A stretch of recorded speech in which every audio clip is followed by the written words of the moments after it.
ဘုရားသခင်ကျေးဇူးတော်ချီးမွမ်းပါလေကျွန်တော်နှုတ်ကပတ်တော်အားဖြင့်တူတူကအဆင်ကျင်ခွန်အားယူဖို့ရန်အတွက်ယောရှုမတ်စာခန်းကြီး9အပိုင်ငယ်7နဲ့ခါနန်ပြည်စပါးကိုစာ၍နတ်ဖြန်နေ၌မန္နာပြက်လေ၏နောက်တစ်ပံဣသီလအမျိုးသားတို့သည်မန္နာကိုမရကြထိုနှစ်တွင်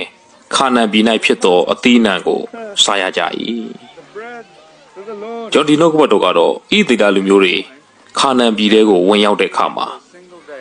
ဖျားသခင်နေ့စဉ်ချကြွေးတဲ့မာနမုတ်ပြတ်သွားတယ်။ဘယ်အချိန်မှာပြတ်သွားလဲဆိုရင်တော့ခါနန်ပြည်ရဲ့စပါးကိုစားတဲ့အချိန်မှာပြတ်တယ်လို့တမန်ကျမ်းစာကဖော်ပြပါတယ်။ဖျားသခင်ရဲ့တာဝန်ယူခြင်းဖျားသခင်မှားစာခြင်းဟာဣသရေလလူမျိုးတွေပေါ်မှာအပြည့်အဝတာဝန်ယူထားတယ်ဆိုတာကိုတွေ့ရပါတယ်။တောထဲမှာသွားတဲ့အချိန်မှာမာနမုတ်မပြတ်ပါဘူး။ဘယ်အချိန်ကျမှပြတ်လဲဆိုရင်တော့ခါနန်ပြည်ရဲ့စပါးကိုစားမှပဲမာနမုတ်ကပြတ်သွားတယ်အသစ်သောစားစရာခါနန်ပြည်ရဲ့စပါးကိုမစားရမချင်းဘုရားသခင်ကသူတို့ကိုမာနမုတ်အဖြစ်တော်ထဲမှာနှစ်ပေါင်း40လုံးလုံးကျွေးမွေးခဲ့တယ်ဆိုတဲ့အကြောင်းကိုတမန်ကျမ်းစာမှာတွေ့ရပါတယ်ဒါကြောင့်မို့ဘုရားသခင်ကဣသရေလလူမျိုးတွေကိုတာဝန်ယူတဲ့အခါမှာအပြည့်အဝတာဝန်ယူတယ်ဆိုတာကိုတမန်ကျမ်းစာအဖြစ်တွေ့ရတယ်နှစ်ပေါင်း40တော်ထဲမှာသွားတဲ့အချိန်မှာလဲသူတို့ကိုဘုရားသခင်ကညအချိန်မှာမိတိုင်အဖြစ်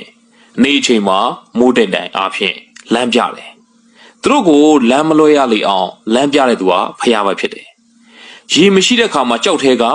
ရေကိုထွက်စေတယ်စားစရာမရှိတဲ့အချိန်မှာဘုရားသခင်ကစားစရာကိုပြင်ဆင်ပေးတယ်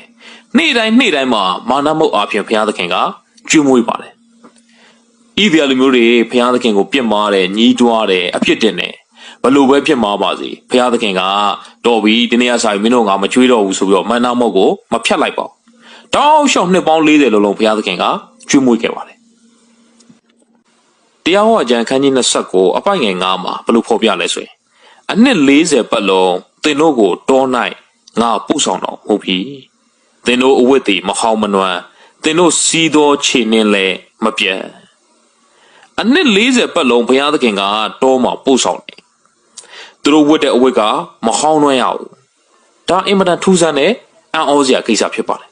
သူတို့ဝတ်တဲ့အဝတ်စားကနှစ်ပေါင်း40တောင်မနွမ်းတော့ဘူးမဟောင်းတော့ဘူးပြီးတော့သူတို့စီးတဲ့ခြေနှင်းကလည်းမပြတ်ဘူးသူတို့ဖက်နဲ့လည်းမပြတ်ဘူးအဝတ်လည်းမဟောင်းတော့ဘူးဘုရားသခင်ကနှစ်ပေါင်း40လုံးလုံးဣသရေလလူမျိုးတွေကိုတာဝန်ယူထားတယ်ဆိုတဲ့အကြောင်းကိုတွေ့ရပါတယ်ခါနန်ပြည်နယ်နမိတ်နာကိုရောက်ပြီးတော့ခါနန်ပြည်ထဲစဝင်တဲ့အချိန်မှာဘုရားသခင်အသက်တော်တာဝန်ယူမှုတွေကိုဝင်ရောက်တဲ့အခါမှာမာနမုတ်ကပြတ်သွားတယ်ခါနန်ပြည်စပါးကိုစားမှမာနမုတ်ပြတ်တယ်လို့ကျမ်းစာကဖော်ပြပါတယ်ဒါကြောင့်မို့ဒီအကြောင်းကိုကြည့်ခြင်းအပြင်ဘုရားသခင်ကဣသရေလလူမျိုးတွေပေါ်မှာအပြည့်အဝတာဝန်ယူတဲ့ဘုရားသခင်ဖြစ်ပါတယ်ဣသရေလလူမျိုးတွေပေါ်မှာအပြည့်အဝတာဝန်ယူတဲ့ဘုရားကကျွန်တော်တို့အပေါ်မှာလည်းအပြည့်အဝတာဝန်ယူတယ်ကျွန်တော်တို့ကသခင်ယေရှုခရစ်တော်ဘုရားကိုယုံကြည်ခြင်းအပြင် New Israel အသက်တော်ဣသရေလဖြစ်ပါတယ်ဒါကြောင့်မို့သင်ရဲ့နေ့စဉ်စာဝတ်နေရေးအတွက်ပူစရာမလိုပါဘူးဘုရားသခင်ကခက်ခဲတဲ့တောအချိန်ကာလမှာဣသရေလလူမျိုးတွေတောထဲမှာသွားတဲ့နှစ်ပေါင်း40မှာလမ်းပြပို့ဆောင်တယ်လို့ပဲနိုးနေပြားရည်စီးတဲ့ခါနန်ပြည်ရောက်တဲ့အချိန်မှာလည်းဘုရားသခင်ကစားစရာကိုပြင်ဆင်ထားတယ်ခါနန်ပြည်ရဲ့စပါးကိုသူတို့စားရပါတယ်အဲ့ဒီရောက်မှသူတို့ကစိုက်ရတာမဟုတ်ပါဘူးအဲ့ဒီမှာစားစရာကိုဘုရားကပြင်ဆင်ပြီးသားဖြစ်ပါတယ်ဒါကြောင့်မို့အဘယ်သို့စားတော့ရအံ့နေအဘယ်သို့ဝေးရအံ့နေမစိုးရိမ်ပါနဲ့လို့သခင်ယေရှုကရှမသက်ခရစ်ဝင်ခန်းကြီး6မှာဖော်ပြပါတယ်သင်ဘာလို့လဲဆိုတာကိုဘုရားသခင်ကသိပါတယ်စာငတ်တွေကိုကြည့်ပါအဲ့ဒီစာငတ်တွေကစပါးမဆိုင်ပါဘူးစပါးကိုလည်းမရိတ်သိမ်းပါဘူးကြည်ထဲမှာလည်းစပါးတွေမစုထားပါဘူးဒါပေမဲ့အစာငတ်ပြီးတော့ပြုတ်ကျသေးတဲ့ငှက်တစ်ကောင်မှမရှိပါဘူးဘုရားသခင်ကစာငတ်ကလေးတွေကိုတော့ကျွေးမွေးရင်သင်နေကျွန်တော်လူသားတွေကိုဘုရားသခင်ကတာ၍ကျွေးမွေးမှာမဟုတ်ဘူးလားတောနှင်းပန်းလေးတွေကိုတော့အဝတ်နဲ့ဖုံးလွှမ်းတဲ့ဘုရားကကျွန်တော်တို့ကိုတာ၍အဝတ်နဲ့ဖုံးလွှမ်းမဲ့ဘုရားဖြစ်ပါတယ်ဒါကြောင့်မို့ဘလို့စားရမလဲဘလို့ဝေးရမလဲမနေ့ပြန်မှာဘလို့အသက်ရှင်ရမလဲမစိုးရိမ်ပါနဲ့ဘုရားသခင်အားလုံးတာဝန်ယူထားတယ်ဒါကြောင့်မို့သင်ရဲ့အနာဂတ်အတွက်မစိုးရိမ်ပါနဲ့သင်ရဲ့မနေ့ပြန်အတွက်မစိုးရိမ်ပါနဲ့ဘုရားသခင်ကအပြည့်အဝတာဝန်ယူပေးမယ်ဘုရားသခင်ဖြစ်ပါတယ်အပြည့်အဝတာဝန်ယူတဲ့ဘုရားသခင်ကိုသင်ကယုံကြည်စိတ်ချပြီးတော့နေ့စဉ်ရှောင်လန်းလိုက်ပါဒါကြောင့်မို့သင်ရဲ့ကျမ်းမာရေးဘုရားတာဝန်ယူပါတယ်ယောဂတွေကလွတ်မြောက်ဖို့ဘုရားသခင်တာဝန်ယူပါတယ်သင်ရဲ့အကျွေးတွေကလွတ်မြောက်ဖို့ဘုရားသခင်တာဝန်ယူပါတယ်သင်ရဲ့ပြဿနာသင်ရဲ့မိသားစုခက်ခဲတွေကနေ လွတ်မြောက်ဖို့ရန်အတွက်ဘုရားသခင်ကအပြည့်အဝတာဝန်ယူတဲ့ဘုရားရှင်ဖြစ်ပါတယ်ကျွန်တော်ဘက်ကသာလည်းအပြည့်အဝတာဝန်ယူတဲ့ဘုရားကိုယုံကြည်အားကိုးပြီးတော့အသက်ရှင်တတ်ဖို့ပဲဖြစ်တယ်ဒါကြောင့်မို့သခင်ရှုကပြောတယ်သင်တို့အသုံးလိုတဲ့အရာတွေကိုကောင်းကင်ဘုံဖာကသိပါတယ်အဲ့ဒီအရာတွေကိုရှာဖွေပြီးတော့အဲ့ဒီအရာတွေအတွက်စိတ်ပူပန်ပြီးတော့လောကမှာအသက်ရှင်ဖို့ဘုရားလိုတော့မရှိပါဘူးအဲ့ဒီအရာတွေကိုဘုရားသခင်ကထပ်၍ပေးမယ်လို့ဖော်ပြပါတယ်ကျွန်တော်တို့ရှာရမယ့်အရာကနိုင်ငံတော်နဲ့ဖြောင့်မတ်ခြင်းကိုရှေးဥစွာရှာပါနောက်မှလိုတဲ့အရာတွေကိုဘုရားက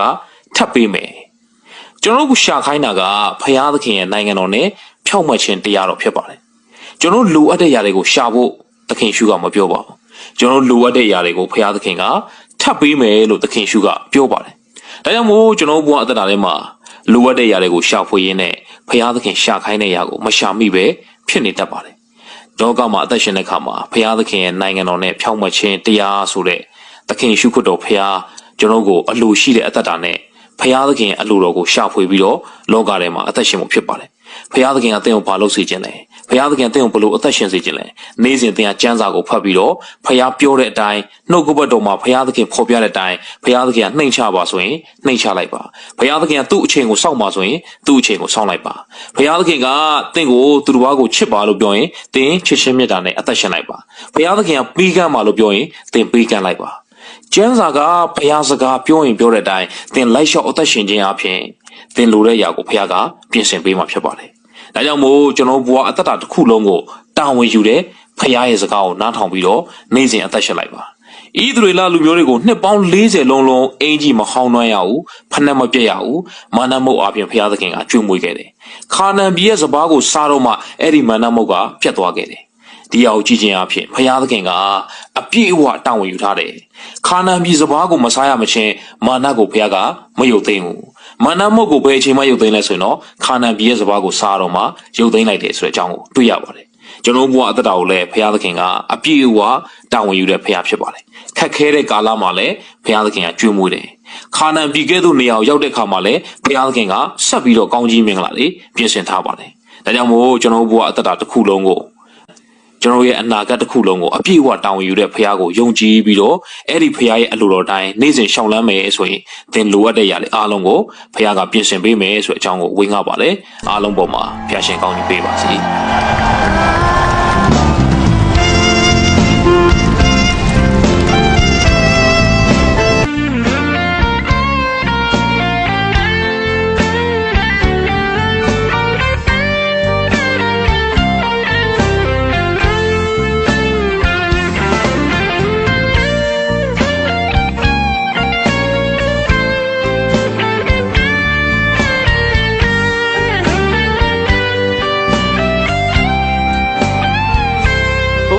ခဲများစွာ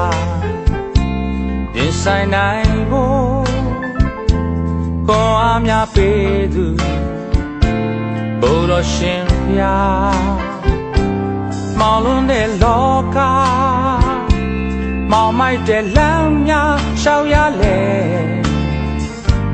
ဘုရားရှင်ဘုဆောင်မှုပြီးဘဝနေရဲ့တိုင်းတွေ